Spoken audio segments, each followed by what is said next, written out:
thought down back then. And then something kind of magical happened in 2019. Some of you may read the Fredericksburg paper, but Phil Housel, who is a columnist, was looking for material to write about because I guess he had kind of come up on a dry spell. And I messaged him and told him that we were going to be considering doing a retrospective of Lee Ethel's artwork. And we had no idea how to locate these paintings. In fact, in the last Lee Ethel passed away in 1992. And it's been 27 years. And over that time span, we started to realize that there were fewer and fewer representations of his artwork around town, and a lot of newcomers coming in, and people had kind of forgotten that he was an important painter here, or well-loved painter here. And so he was slowly slipping into oblivion. And we had an opportunity to bring him back into the hearts and minds of our community of Fredericksburg by having an exhibition of his work. But the first thing was, how do we find his artworks? So Phil jumped on the opportunity to write an article for the paper. And it came out in September 4th, 2019. And on September 5th, my mom and I started receiving phone calls and emails from all over the place from people who said that they had Lee Ethel paintings. And we thought it would kind of stop, but it didn't. The phone calls and the emails just kept coming and from all over the place. We found artworks that were spanning all his life, from his early works to his late works to his iconic Fredericksburg works to his cats. He had a white background series. He did a lot of these. And so I had to put on my art history curatorial hat and try to figure out what was the story that we were going to tell. And that's when Dr. Francine Carraro jumped on board with me to help me wrap around what all we were seeing and how we were going to tell the story. So about that time, we also learned that the city of Fredericksburg was planning the 175th anniversary, and there was our story.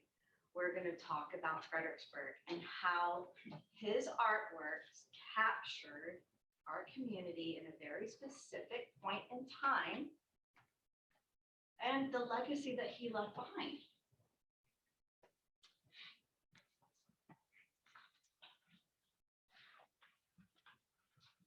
We found over 300 paintings, but we still are finding artworks. We still know of paintings out there that we were not able to locate. So the story could be broken up into his life too. We can tell the story of his life, which are the Lee Ethel, the younger years, the Lee Ethel, the Dallas years, where this is where he developed two distinct careers: a career as a graphic design artist and a career as a fine artist. And then they're distinctly different from each other. And then we have Lee Ethel and Fredericksburg.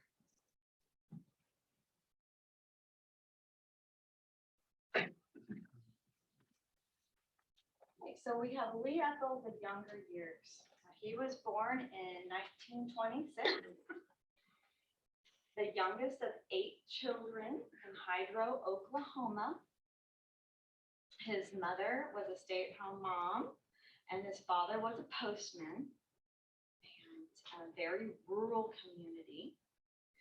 And then at some point, they decided that to move from Hydro to, I guess I wrote that, boy, I just caught a mistake.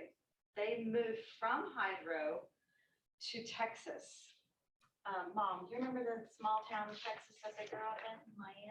Miami. Yeah, Miami, Texas. Thank you. And the family, when they move, they always move as a clan. He graduated high school in Miami and then went directly into the Army. So he joins the U.S. Army, and he was the top of his class. So they put him in special ops training. And the war ended before he could actually, be of service in that capacity. So in 1946, after the war was over, the whole family moved to California in search of work. And they ended up in Los Angeles. Back in Miami, he met Betty, and they had a very short engagement of about 11 months, and they had gotten married in LA. So where was his art career? Is kind of started when he attended the LA art school. That's where he started to get his real serious art training at the LA art school. But he was only there for 2 years, and then we go to Dallas. So he got a telegram from the A. Harris Company department store to go to work as the art production manager in Dallas. And so the entire clan moves to Dallas. So that was Teich's. I don't know if you all probably know. Yeah, I that remember Teich's. Jay Harris was Teich's in Dallas. That's where he got his first job as a graphic designer. Yeah. So he is really developing his career now as a graphic designer, and he's doing advertising for the department stores, and getting his career established in Dallas, and his family established. In 1951, my mother Pam was born. And then in 1954, their second daughter, Susan, was born. We don't really see any fine art paintings prior to the 50s. We see childhood drawings. We have drawings that he did from when he was in high school or younger. But we don't really see that it had been developed further than that until after he moved to Dallas. So once he had his graphic design career established, then we start to see him picking up the paintbrushes and doing fine art. So he started taking classes at SMU while he is also a graphic designer. And then if we go back to the third slide here, if you see the ducks, these paintings here, the still lifes, those are his early works. Okay, and you can see that his style is very naturalistic, almost realistic. Okay, and then he starts to take that natural realistic object and extract it and put it into a solid white background. Okay, so he starts abstracting these images, which is what was happening in the art world then, where we have realistic painters that are starting to think about modernism and contemporary and abstract realism and pop art, off art, and all that. So he's kind of playing around with some of those concepts at that time. And then you can see him playing around with it even more. So like these ducks here, they become one singular shape set against that solid blue background, as opposed to these ducks that are kind of spread out a little bit and in their natural habitat. Okay, so this is examples of his early works here, and we are aware of this painting here of the little boy in the plant, kind of peeking out behind the plant. We have absolutely no idea who that kid was, or why he was hiding in the plant, or why he painted it. But when he painted portraits, he almost always painted somebody he knew. They were family portraits, wife, kids, parents, aunts, uncles. So we don't know who this kid was. Okay, so we're going to go back to get us up to speed here. So he's back in Dallas, and he is really getting quite prolific as a fine artist, doing these paintings of ducks and cats, and, still lifes and landscapes and portraits. Okay, very traditional, very typical. He also did a lot of Western scenes as well. And when he wrapped his head around a subject matter, he often researched it very well and in depth. So he would learn as much as he could about whatever it was he was painting.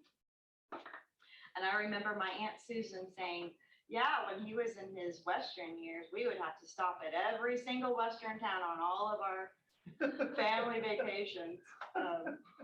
So it was a very hands-on, active research. I have a question. Was he painting the ducks, for example? Was he outside doing the painting?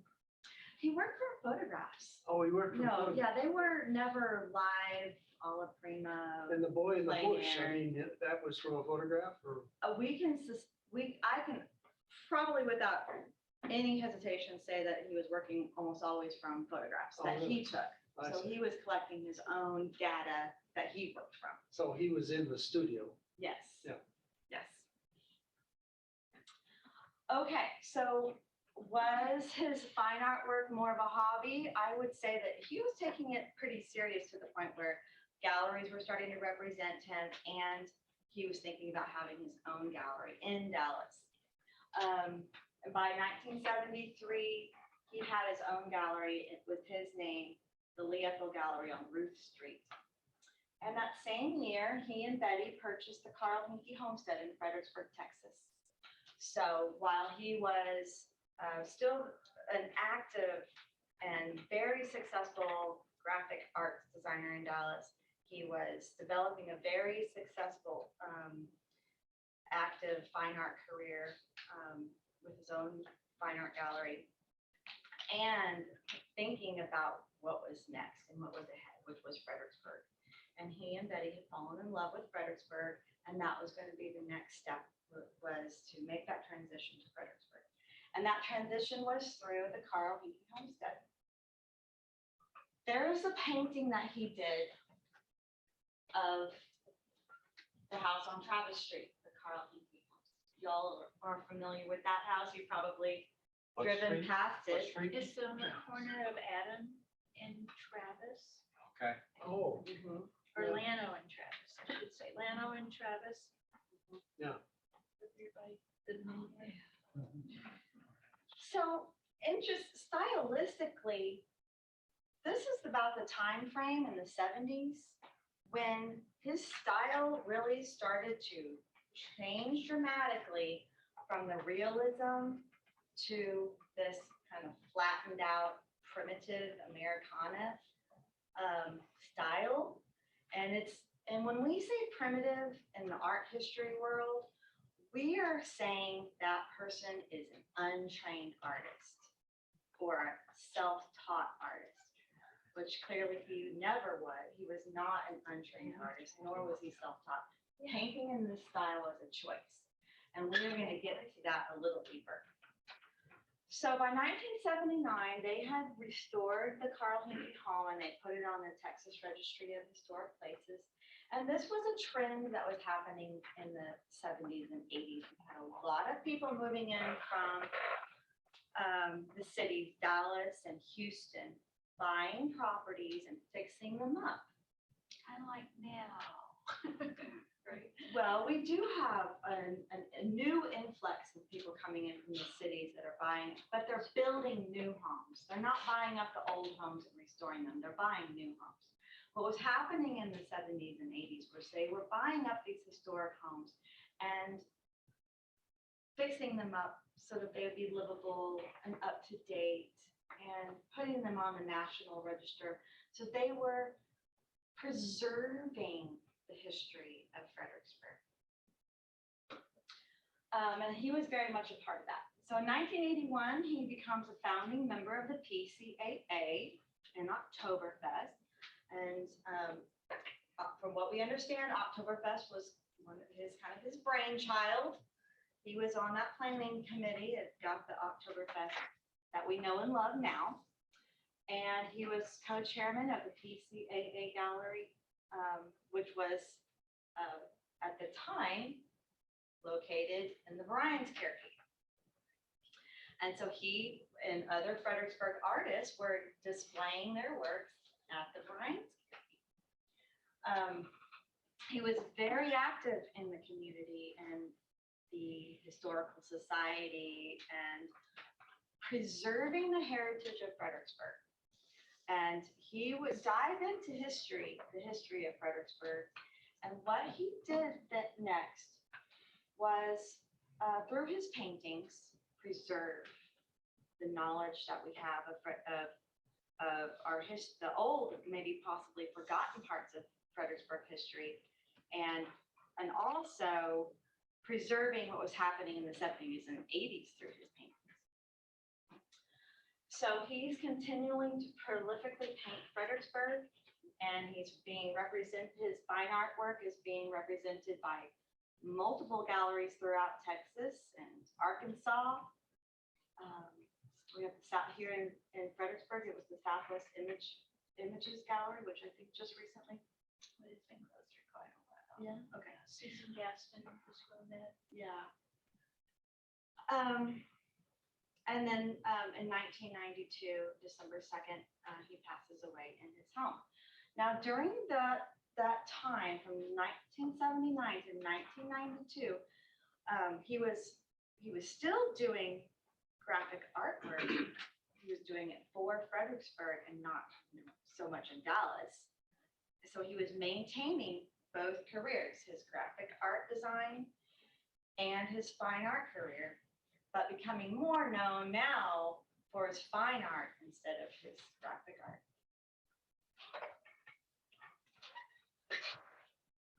Okay, so in 1998, after Ethel passed away, Betty donates all of his photographic archives of Fredericksburg to the Gillespie County Historical Society.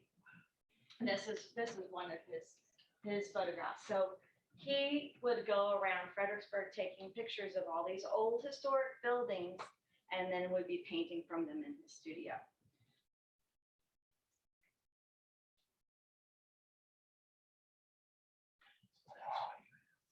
Okay, so right now, if you were to go to the Gillespie County Historical Society and ask to look at the Lee Ethel archive, you would find all of his photographs. I am losing track of my slides here. Okay.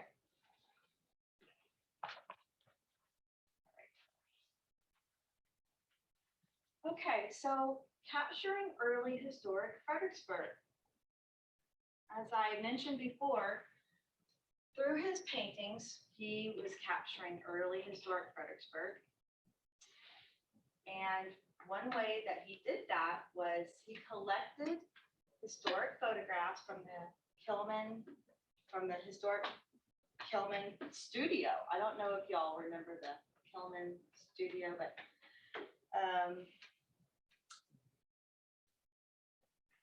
they had quite an archive of historic Fredericksburg photos, and he would go and collect those and work from them. So here is one of them on the right. It's a photograph of the Hedwig Martin homestead, and it's called the Gebert's House from 1948. This structure was located over by St. Mary's on the same block as Joseph's Hall. Okay.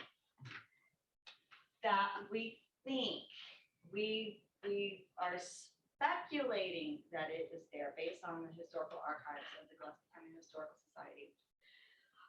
But you can see that when that picture was taken at that time, it was pretty dilapidated. The Hedwig Martins were of the very first people to move to Fredericksburg in 1848, and they gave birth to one of the first children of Fredericksburg. And so of course, he brought that photograph to life in his painting. It's not a falling down home. You've got the young family holding the infants with a basket of berries or apples here. We can assume it's probably apples. They have an abundant grove of apple trees. There was alluding to some kind of a grove back here in the photo. Leanne, don't mean to interrupt, but wasn't this one of the first examples of clockwork Yes, in and it is Fredericksburg? it's And the that's first home significant with the fopwork. from the historical aspect. Germans that moved here. Yeah, and so their building style is also this white in this painting. So he brought this little tidbit of history to life in this bright, vivid painting. But it's about this big. This painting is about this big, and it's quite the treasure. When we found the archive at the Historical Society, we were able to go through all those photographs and go, oh my gosh, we know what that painting is. He painted directly from that photograph. And then we were even more gelled together what the exhibition was going to look like. We were going to find the paintings and pair them with the photographs that he actually painted from the historical archives. And that was really quite remarkable, because we had an archival photograph for every painting in the show. Amazing, just Yeah. amazing. It is. It was so fun. And here's another one from the old archive of the Kilman studio photographs. This is I always say this one wrong. I always want to call it something else, but it's the Silver King Saloon. And it was located what is now the Fredericksburg Beer Garden in the back. Okay. This was the Silver King Saloon. What I love so much about this painting was the artistic license that he took with the bright red door and the nude up here. I mean, I don't think there's a nude over here, but there's a nude over here. And then you've just got these happy beer drinkers going up to the bar. This one just brings me so much joy. And this is out of my mom's collection. She owns this painting. when we found that, when we were going through the archives together and we were like, oh, we have that painting. It was that exciting all the time. It was like an Easter egg hunt or Christmas every day. When another painting would come through, or we'd go back to the archives and try to match it up. I mean, we were just, it was just, the story was constantly building, constantly developing. And then we had not only the story of his life that we were going to tell, but the story of Fredericksburg through Ethel's paintings that we could tell. Okay, this is a fun painting. This is really one of my favorite paintings. It's the Fredericksburg and Northern Railroad, which also is no longer here in Fredericksburg. It got torn down after the war.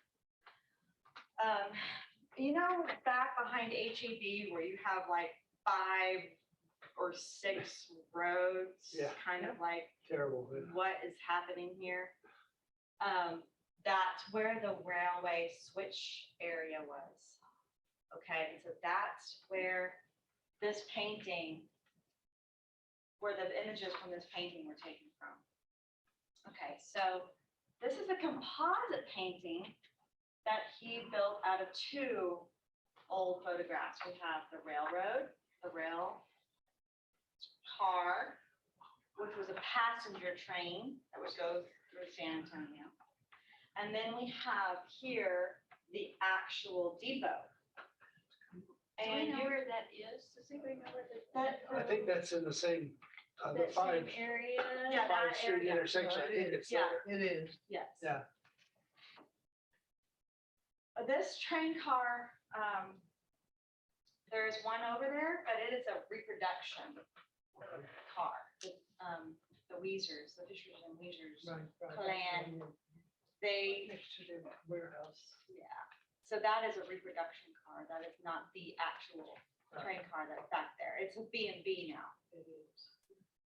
Okay, so this was just so fun. And then to go back and look at how he put the 2 together and just bringing it back to life and the detail, I mean, the shadow and the gingerbread work here, just the very delicate detail, almost like pin, fine, delicate detail. And then we've got these gentlemen here. We have no idea who they are, but you can imagine they have places to go. And you start to see that there's like these, what's happening with this group of, you know, they're getting on the train. Where are they going? And I love this bold line that just breaks that up into the thirds that It's just so much action. yeah, so it's visually appealing. Yes. You've got the landscape of Fredericksburg in the background. You've got this historical aspect here of recreating. And then you break that up with this beautiful bold line down here.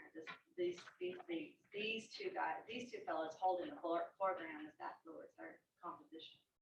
So it's just really a beautiful, one of my favorite paintings that we found that we did not know existed. That was one that we were not aware of, that when we became aware of was just, it was so exciting. What is the man in the green coat holding that long? This, Is that a it looks rifle? like a gun, I was gonna a say, gun it's case, a like a rifle. rifle case here. Yeah. We were already hunting. Oh, yeah. It was in the- security for I was way in the danger of San Antonio, I guess. So one of the second things that he did for his artworks was capturing Fredericksburg of the 1970s and 80s.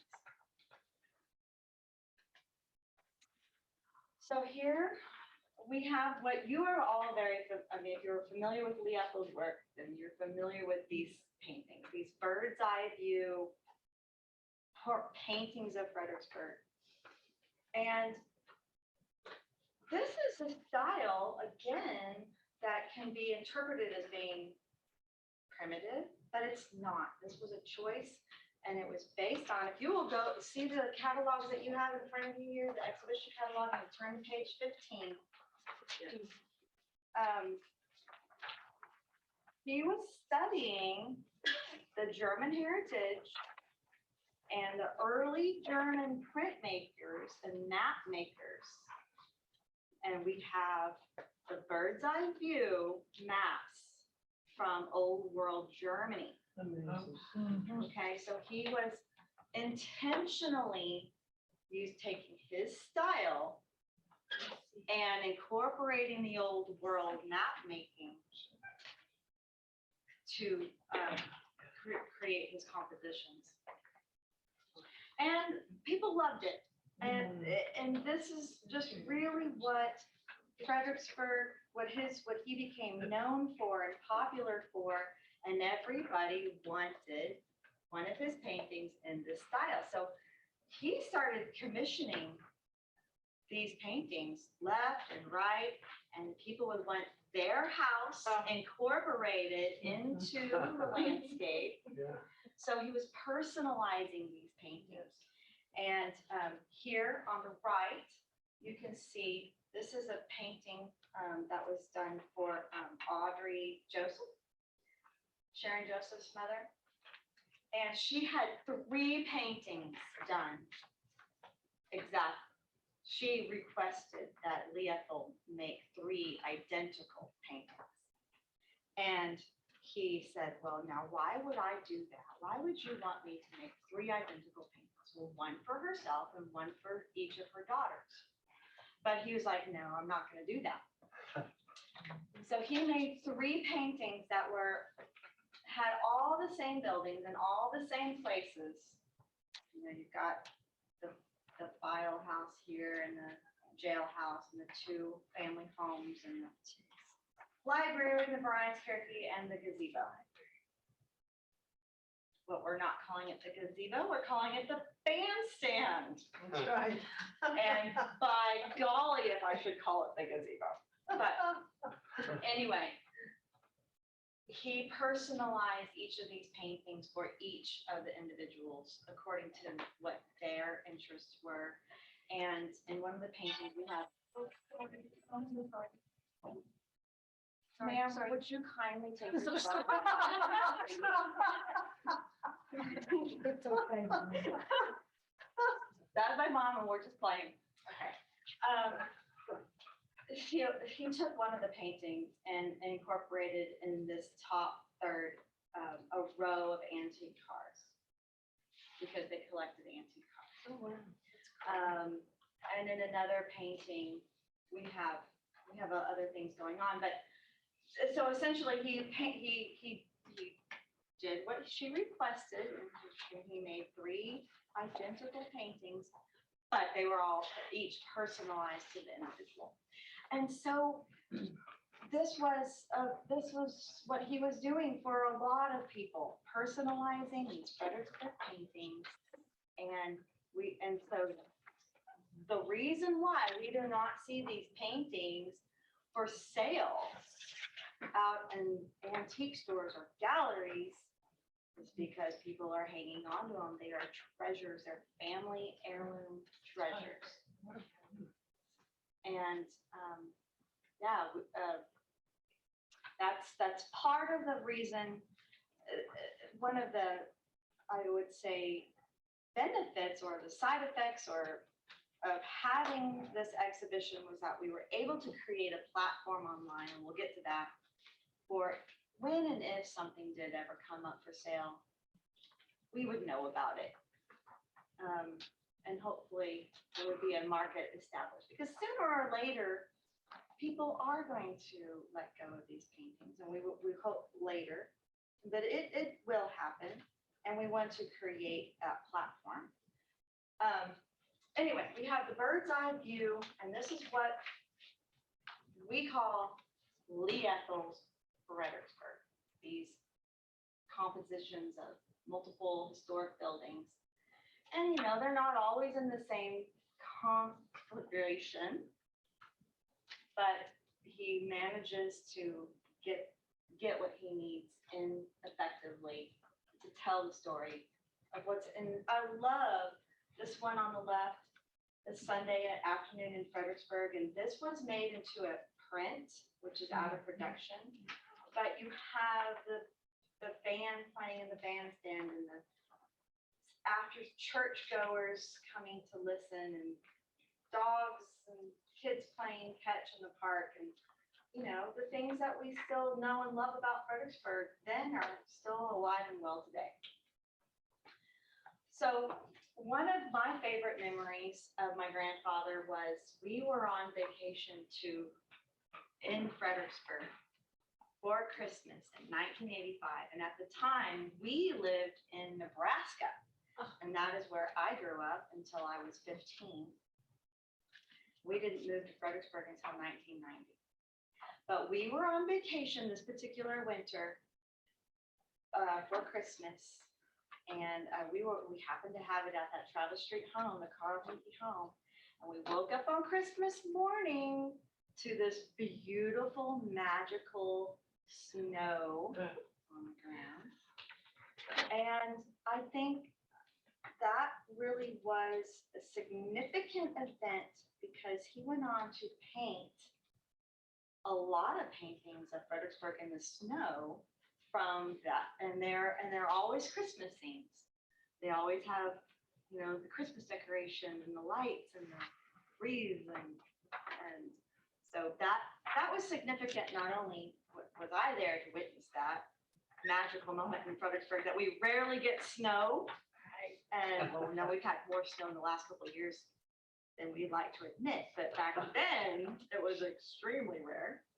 And to be part of that magical event in Fredericksburg that he captured for a lot of people. He then went on to commission paintings for people about that Fredericksburg snow on Christmas morning. There we have. See, and this one is owned by Gordon Baxby. Bakey. Come on, help me. Bakey. Beachy, Thank you. that's how I say it. And this is the Palo Alto Ranch off Willow Creek Road. And, this Christmas decorations are up.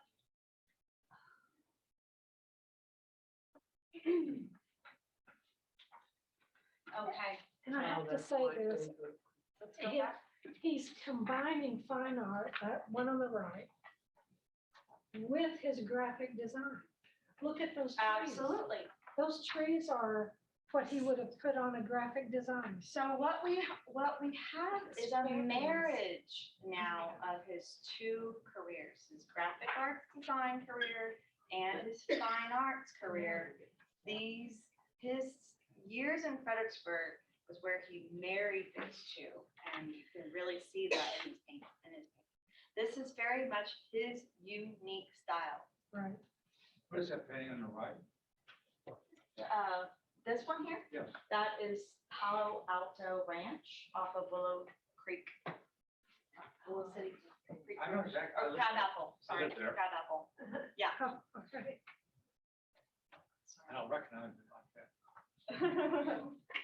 Yeah, I'm sure it's evolved somewhat since then, but we're documenting a point in time, a very specific point in time. Okay, and the third significant thing he did was capture our memorable events in and around Fredericksburg. So painting on the left is the 4th of July picnic at the Gibbons house.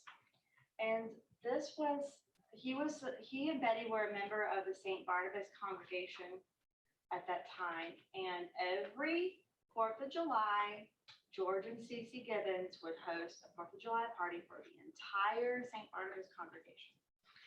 And you can imagine the potluck was amazing. But they had lots of singing, and they had, live music and dancing and hay rides and slip and slides. And back here, there's a river and there's kids swimming in the river. And he worked from, and this particular painting, he worked from a composite of about 30 different photographs. And he put them all in the one master painting. Are you in the painting? Well, I like to think that maybe I am, because I think this was the only party that I was able to attend in 1990. And I think I was probably back here at the volleyball net. I don't know where my brothers were. Who cares? They were probably in the river. Yeah. But yeah, so that was a very memorable event for a lot of people, especially if you attended St. Barnabas. And then the piece on the right, this is the county fair. Okay. And what's interesting about this, okay, this painting, first of all, we don't know who owns it, the original. We could never locate the original. And second thing, this was one that he had made into a print, and they're signed and numbered limited edition prints. They're no longer in production. Jim, do you have one of those? Thanks. Yeah. Thought you probably would. But the carousel, this is significant because of all the different locations that had been, where the county fair had been located in Fredericksburg history, there was only one instance where the carousel, this full-size carousel, was ever put up. And I think that was when it was held back behind where HEB is, so where the The old fair fairground park, the county fair park. Yeah. So when it was held there, they had a carousel, but only one time, and he painted that. Okay. And he did have an affinity for carousels and carousel horses. And he has painted several paintings that we were able to locate of just specifically a carousel. And then there is also a more precious story to go along with that. But when he was a child growing up in Hydro, Oklahoma, his uncle had found an old carousel in a dry riverbed. And they had painstakingly taken the carousel out of the riverbed and restored it. Wow. And that carousel is on display at the museum in Hydro, Oklahoma. But the story has it, his uncle had, I don't know if he had given him a carousel horse. His brother, Earl, thank you. His brother Earl, my mom's making sure I have my facts checked over here. His brother Earl had given him a carousel horse that Lee was able to paint and restore, which my mom now owns and she has in her possession. It's one of our family treasures. Leanne, what size is that county fair picture? Is that the exact size it's painted? No, well, this is, what you're seeing on the screen is probably close to the size, but it's probably like Yeah, I 12 by remember it was a little 24. bigger when we looked at The it, so, print yeah. itself is like 12 inches by 24. Now, the actual painting, the size of the actual, I don't know if it's the 12 by 24 size or if it was bigger or Yeah. smaller, because we never found the original. His brain must have been, to be able to visualize putting different pictures together to create that. I can't, it's just. And then to imagine. that Very point, cohesive. that his detail, his attention to detail, and the fact that he painted so many paintings. I mean, he must have just lived behind his Yeah. easel or had multiple paintings going at any one time, which I think was the case. But I mean, I could stare at these paintings for hours And and not see hours everything. and You don't see hours. everything. And that was really one of my favorite things as a child, was to stare at these paintings, try to find all the little kids and Yeah. find all the little pets and just, in my mind, come up with stories about what was going on in the paintings. They're a lot like Where's Waldo, you know? Okay, so we're coming to the end of the discussion here. We were able to tell a lot of stories through his artworks, through his Fredericksburg paintings. But we also realized that we have a lot more stories to tell. Number one, there's still a lot of paintings that we could not find and that are still out there, that we would still love to know where they ended up. So that we can continue the dialogue and have more exhibitions. But then there's also, you know, what about his market? What about, where would you ever find a Ethel painting for sale? I mean, you have to pretty much haunt estate sales at this point for paintings to pop up. Because they just don't, you know, Larry Jackson, who handles estate sales, he snatches those up as fast as he can, and he has a clientele ready to purchase them. So you have to be Johnny on the spot to get to the Ethel painting. And Jim, you asked me about once a month if I came across one, but I tell you what, if I could, I would personally snatch them up as soon as I became aware of one for sale. But what we did was, so let's go back. Here's some paintings that we don't know what happened to the original. This one here is the Oktoberfest painting. We have an Oktoberfest. Yes, it was made into a promotional poster for the PCAA. Okay. You could also count the figures in it and have a number and give a prize. There's a lot of people in there. I know. And then this one is points of Fredericksburg, points of interest of Fredericksburg, all the way from the tunnel, the train tunnel, all the way back to Enchanted Rock.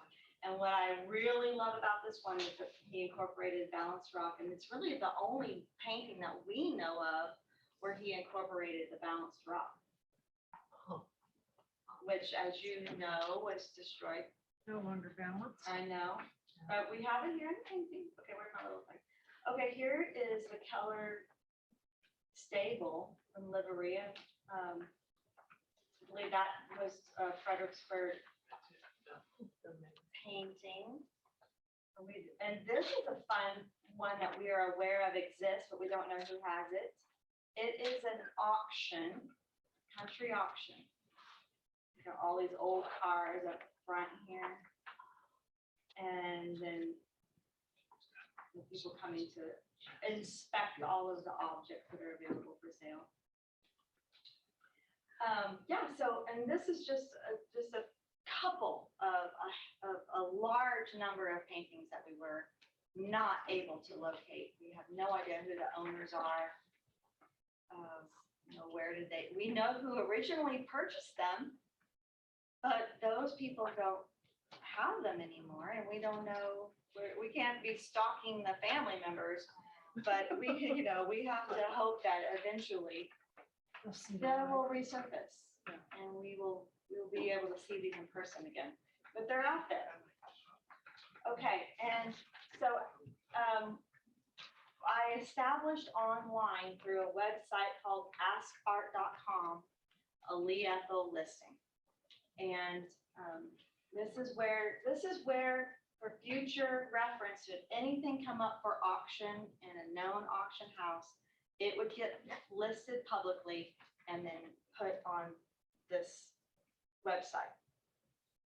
So whenever something comes up for auction, I get notified because I follow it, and you can too if you're a member of AskArt and you want to follow an artist.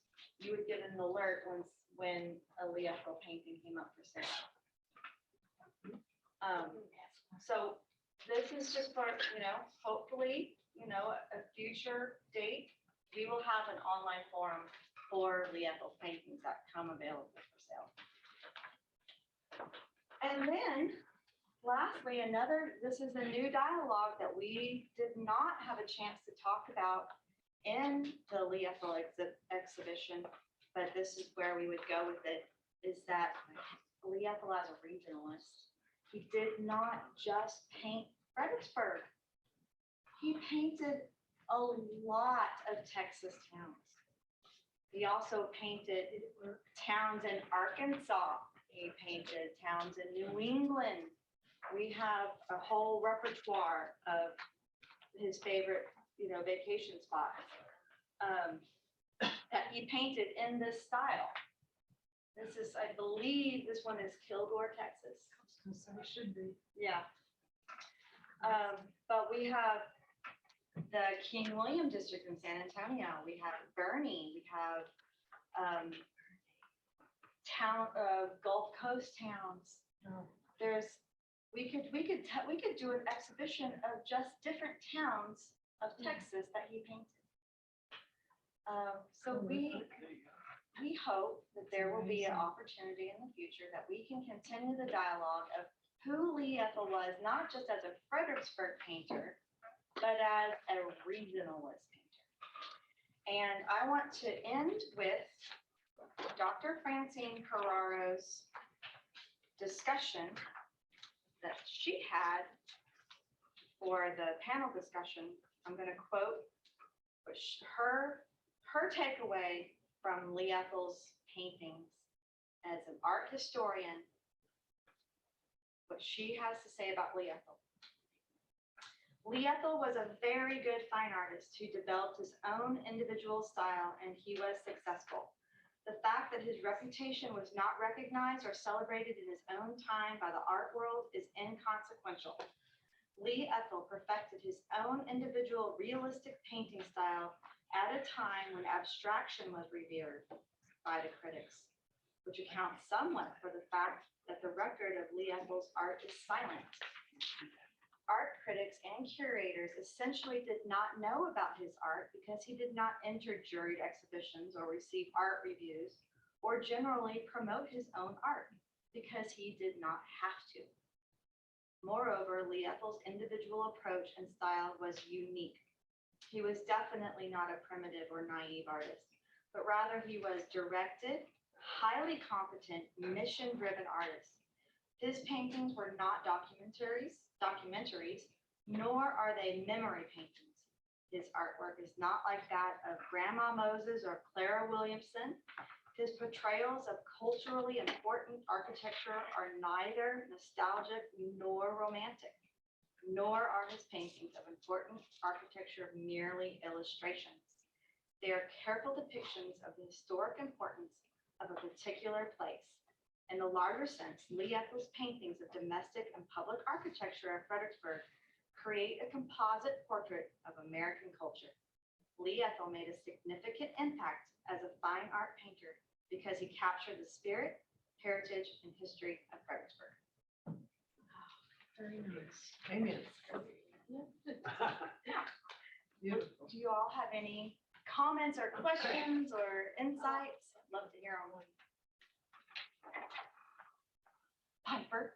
You did a Scrooge Lee Ethel painting thingy, Tiki. Oh, I did. Okay, so as a follow-up to the Lee Ethel, I worked closely with Gerald Hoover with the Pioneer Museum in the planning and, the Historical Society and the Pioneer Museum were the sponsors of this event. So Gerald Hoover was also very much a part of this. And this exhibit was the very first art exhibit that the Pioneer Museum had sponsored. And it was important because it was for the 175th anniversary of Fredericksburg. I was asked by a private person to paint a picture for Gerald Hoover. And, he, during the process of this planning of this exhibition, he retired as the director of the Historical Society. And he jumped into theater and was Scrooge at the Fredericksburg Theater. Yes. And he directed and starred and everything. He did an amazing job. But I was asked to paint a painting for him. And I chose to paint it in the Lee Ethel style. Now, I did not include a picture of this because I wasn't going to talk about that.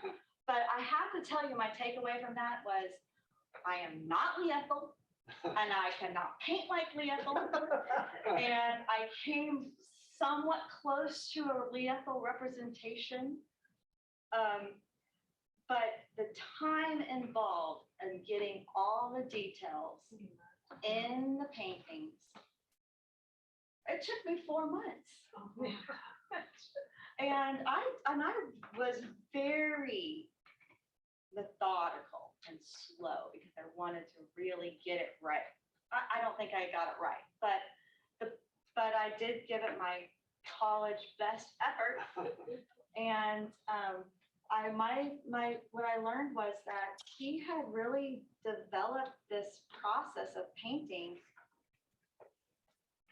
It had to have been so mechanical in a way, like he just, maybe he was working on all of this one architecture on all these different paintings at the same time. I don't know, but the level of detail and the execution of his compositions and the amount of paintings that he was able to produce is still mind-boggling to me as an art historian. Did you find sketches? Did he use a lot of sketches before he sat down at the easel? I mean, how did he? That's a good question. Well, Mom, I could try to answer that, but do you want to try to answer that? Well, I don't know if I know the answer to that. I'm sure he did to a certain extent. I know of one painting, and it's the one of the Palo Alto painting. He had done one, and I can't remember people's names. I'm sure you all would know. But he had done a painting for them. It was a commissioned piece, that one. And he had sketched it with a yellow marker. And after he painted it, the yellow marker Came through. came through. And so he had to paint the whole thing all over again. And after he had passed, we found the yellow marker painting in the closet put away, and I grabbed that. I said, "This one's mine." And I went back over with, it was a snow picture, and covered up the yellow marker with white paint, which he could have done so easily, but instead he chose to redo the whole thing. So I guess to a certain admirable. extent. That's Yeah, admirable that he did that. He So I did, think he would pictures are- lay out his sketch and his grid on the canvas directly. And then he would work from photographs. But Okay. we've never found Like a sketch. like a sketchbook. I think he just worked directly on the canvas. Yeah. He was, My goodness. yeah. I don't think he did any preliminary sketching that I know of, that I'm aware of. Yeah. Since he was so prolific, did he just morning till night daily? Or did He he? took a break. He quit at 5 o'clock.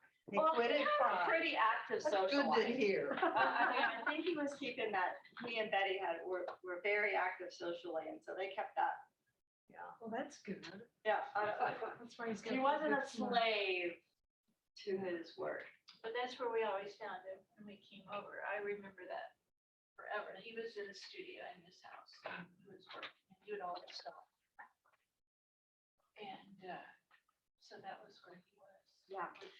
And, so this is one of the last photos that we have of him. There. Great picture. And his Yeah. age, I would have to figure And it out he what it is. passed away at the age of 65. Oh, 65. wow, very young. But he left behind a legacy Yes, he did. for future generations. And hopefully we can keep that spirit of that alive and going in our community. Yeah, this is excellent. Thank So it you. wouldn't it all be unusual to be in one of those towns in another state and see someplace in a window in the store? Right, so I'm picture of asking his y'all work. to keep that keen eye out when you're, out and about And thrifting believe or what you see. consignment, Yeah. gallery hopping in Well, in other the towns. 70s and the 80s, when he was doing this work, and he did quite a few prints, you could go in every restaurant in town, and there would be his print. He go into the Pizza Hut and it'd be Ethel.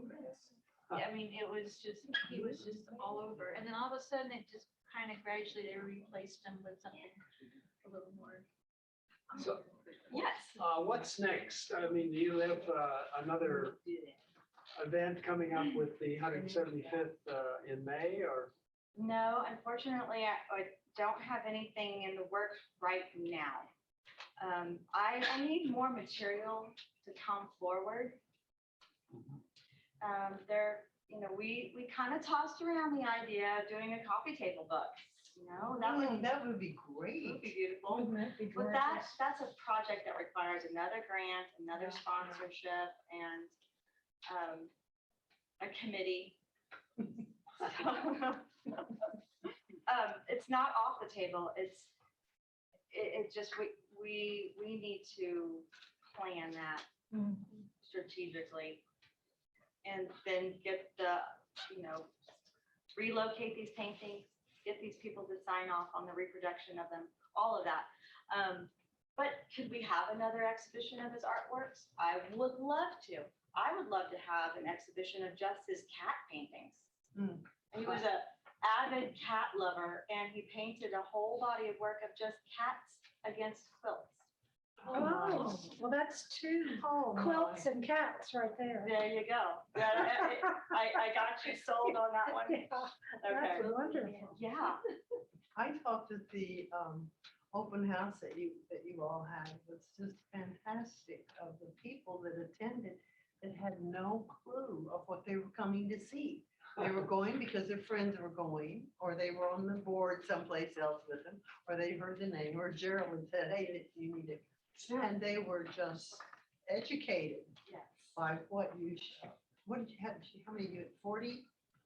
How many did you lay out? Oh, the exhibition had 40 works of art, and they are listed in the catalog. But those are all specifically Fredericksburg, Right, specifically right, right, Fredericksburg. right. painting. That we were able to get actual Yeah. loans from the owners. And they loved being there. The owners loved being there.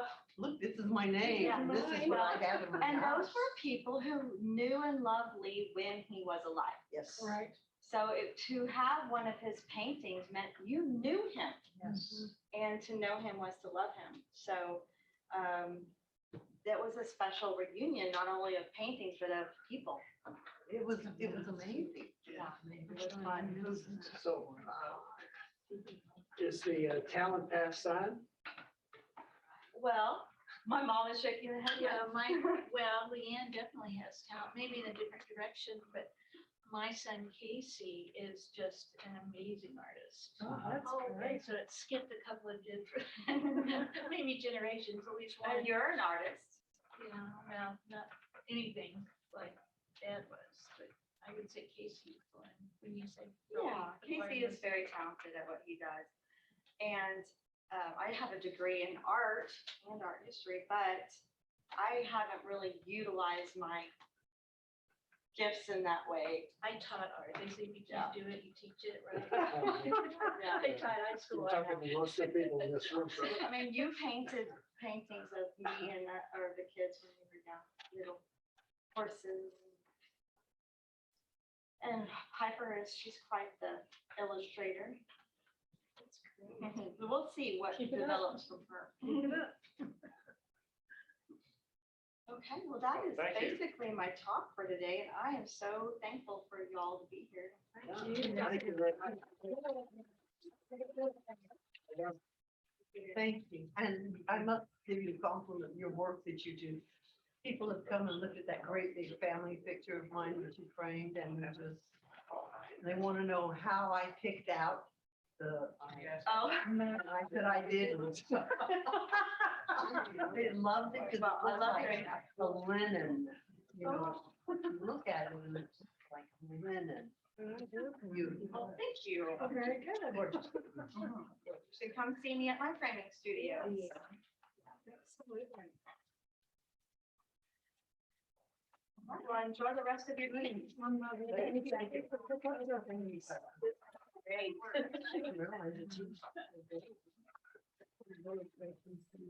Can I do So good anything to have else? this. Hey, Leanne, I'm remote here on Zoom, but I just want to thank you again for doing this. And it was just delightful. When you changed the day, it went to a Tuesday and I have to be in Austin, but it was so good. Thank you. Oh, thank you for tuning in. How wonderful. Good to see your face. All right. Well, you know, I prefer not being on camera. So I will see you in Fredericksburg though. Thank you. Okay, thank you so much. Where's your wife?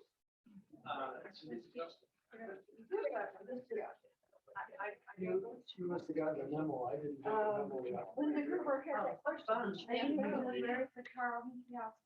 Corral. You can go. Oh, you would run in here and I want to answer that question. We got over there. Meeting house is located on the corner of Travis and Lano.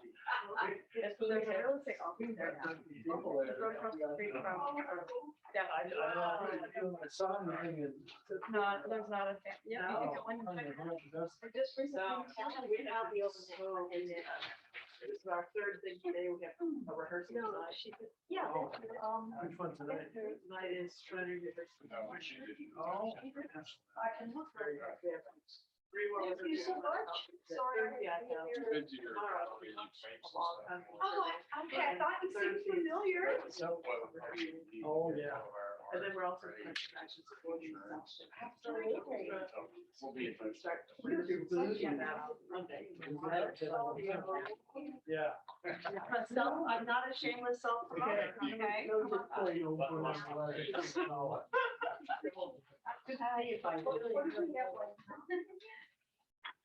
There were. Ready? We stuck him up. Good to see you.